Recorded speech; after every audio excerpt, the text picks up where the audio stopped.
Mimi kwa majina naitwa Mathias Ngeme Simiyu, mkazi wa Ilemela. Vile ni mjumbe wa halmashauri kuu ya CCM wilaya Ilemela kutoka kundi la vijana UVCCM.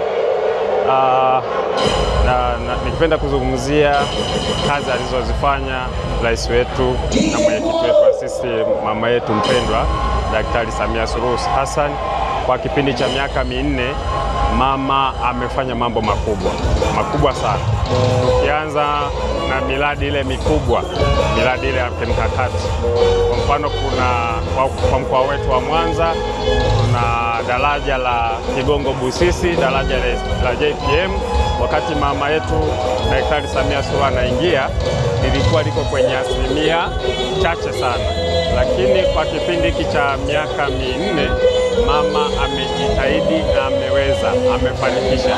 Mpaka tunavyozungumza, wakazi wa Mwanza na kanda ya Ziwa wanafurahia lile daraja, hamna changamoto yoyote, wao wanafurahia. Kingine nikipenda kuzungumzia kwa upande wa umeme. Kuna ujenzi wa bwawa la Mwalimu Nyerere limeshakamilika asilimia kubwa, na sasa hivi hatuna changamoto ya umeme. Vijiji vingi